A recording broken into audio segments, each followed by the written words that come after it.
Welcome back to the Sports Source. This segment brought to you by Safety Systems. I had these guys out to my house this past week. Masks on, socially distanced. They gave me the help I was looking for, timely, friendly manner, as always. I can't say enough good things about these folks and the experience I've had with them over the last 20 years. They've been around for more than 20 years now. Safety Systems, you can call VFL JJ Surlis. You can check them out online. It's really a quality business. Good stuff. Get in touch with them this week. Whether it's a security need or an audio-visual home theater need, they do it all. Safety Systems. Okay. As I mentioned, Mark Pankratz was on Bruce Pearl's staff at Tennessee when that investigation went down. Same people, Michael Glazier representing UT then. He's representing UT now. I believe he's the one that actually showed the photo to Bruce Pearl, and Pearl said, "That's not my house."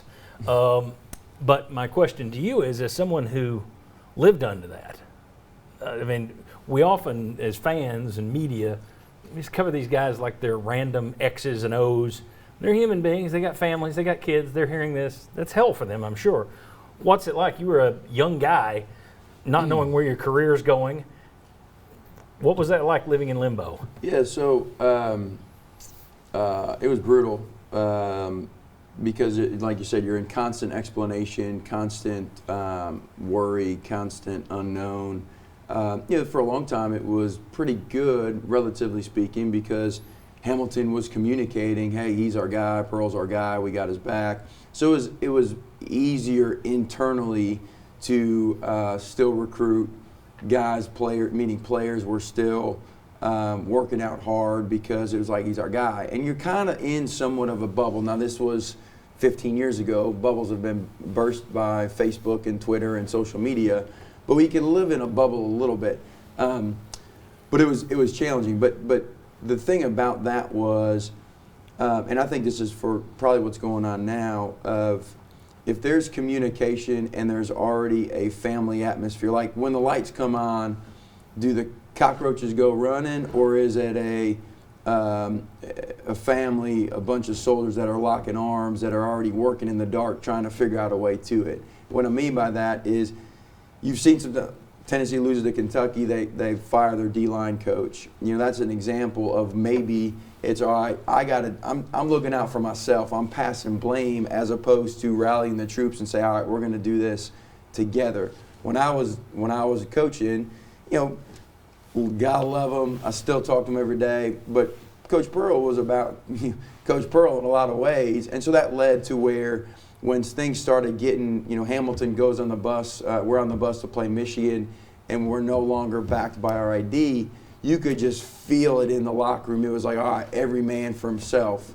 Now we go out and play Michigan, a team that you needed the most cohesive team game plan to be able to beat them. And we're all playing like a bunch of individuals. Coaches got other things on their mind. Because from the top down, AD included, donors included, everybody was worried about themselves as opposed to what is the best for the university, what is the best for everybody included, and making tough decisions with that in mind as opposed to making decisions for what's best for me, meaning each individual. And so when it's in that environment, man, it's tough because you're responsible for wife, kids. You got these kids, their livelihood. I mean, it's just, I'm thankful to be on the other side of it now because I know what it's like for all those coaches and those players that, it sounds good, but they're living in a constant, a constant stress, a constant worry. And it would help if there was some level of communication and maybe they're doing that internally. I don't know. Well, we talked about it a little. I think you walked in as we were talking about that, the issue that we know. You've got to think Tennessee isn't saying anything because of legal reasons. Sure. They don't want to say anything that then comes up and blows back in their face. At the same time, you could file some sort of statement, run it by an attorney, have the attorney say, yeah, this is good, go with it. That's got to make it worse on the coaches involved to know that the administration, again, maybe they're saying something behind closed doors, but publicly, they're letting him twist in the wind. They're letting this fester. That's got to upset you if you're a coach sitting there saying, Can you give us some help with these recruits? Can you give us some help with these coaches who are coaching against us? Yeah, I mean, your football program, I don't know the exact numbers, but on a junior day, on a recruiting day, they'll spend $50,000 on getting the recruits, like the lights in the recruiting and, the nice food, all legal stuff, but they'll spend all this money on a recruiting day.